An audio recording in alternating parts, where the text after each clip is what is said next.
Good morning, everybody. I'm returning with the final part of Ahimsa, which is nonviolence, from the book of Yamas and Niyamas, Exploring Yoga's Ethical Practice. Self-love. Our ability to stay balanced and courageous has much to do with how we feel about ourselves. The following two stories illustrate this point. Pandit Rajmani Tigunait, spiritual head of the Himalayan Institute, tells of an incident with his young son. The family had just returned from India, and the child began behaving strangely. He was biting and pinching his parents and playmates. Rajmani was beside himself with this strange behavior from his sweet son until he realized that in India his son had gotten worms, and the worms were pinching and biting his little insides. The son was only displaying outwardly the experience of his insides. Yoga instructor and mentor Anne Maxwell tells of the abrupt turbulence in her home when her 3-year-old son Brooks suddenly began holding his stools. Holding his stools caused him great discomfort, and in turn, the whole household was affected to the extent that the day was shaped for the whole family by whether Brooks was releasing or holding his stools. The days he held it in were the days that the whole family suffered from the oppressive misery of a little 3-year-old boy. Brooks was displaying outwardly the experience of his insides. These stories show that how we treat ourselves is in truth how we treat those around us. If you are a taskmaster with yourself, others will feel your whip. If you are critical of yourself, others will feel your high expectations of themselves as well. If you are lighthearted and forgiving with yourself, others will feel the ease and joy of being with you. If you find laughter and delight in yourself, others will be healed in your presence. We would never purchase a can of red paint and expect it to be the color blue when we apply it to our walls. And yet, we can be so harsh and demanding with ourselves and then expect to be loving with others. It just doesn't work that way. The color of the paint inside the can is the color that whatever we paint becomes. The color of how we treat ourselves is the color of how we treat others. If we can't be safe with ourselves, others can never be safe with us, and the world can never be a safe place to be. I spent 3 years consulting with a firm out of Boulder, Colorado.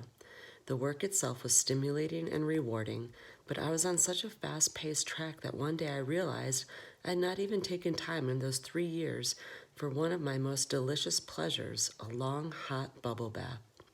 When I finally took a pause to look at the whirlwind life I had created, I also realized I had not played with my grandchildren or checked in with my friends, and I was becoming quite demanding of those around me. Others were feeling my bite. I had created a violent inner world of pushing, overdoing, and undersleeping that had seeped into all my relationships. When I quit the work and began to bring some ease and pleasure back into my life, all my relationships became more enjoyable and ease-filled. One experiment I did as I began to make this huge change was to practice falling in love with myself. I say experiment because I was curious what effect this would have on others as well as on me. Falling in love is such a delightful place. The other can do no wrong. The loved one is always beautiful and delightful to be with, and you want to be with them all the time. Falling in love leaves no room for the violence of expectations and judgments. It's free for delight and joy and spontaneity. Everyone around the lover also feels the love. Love creates a spontaneous combustion that includes all in its path. Have I succeeded in my experiment? Not entirely, but those who know me report that I'm easy and delightful to be with. We can have hearts that are full of love for others and intentions to love that is pure, but the truth is we will express that love for others by treating them the same way we treat ourselves. Love lies at the core of nonviolence and begins with our love of self, not a love that is egocentric, but a love that is forgiving and lenient, a love that sees the humor in the imperfections and accepts the fullness of the human expression. Only when we find this love for all the parts of ourselves can we begin to express fully the love that wells up inside of us for others. Finding this love for all the parts of ourselves means we have to forgive ourselves. Without forgiveness, we carry guilt like a heavy burden around our hearts. Guilt holds our love for self and others hostage and keeps us bound to a one-sided expectation of the human experience. I cannot say this enough times. Our inability to love and accept all the pieces of ourselves creates ripples, tiny acts of violence that have huge and lasting impacts on others. I have, in my life, the privilege to hear many people speak their personal feelings, and I'm constantly surprised by how much of their speech is a reporting of failings and self-loathing and attempts to fix themselves.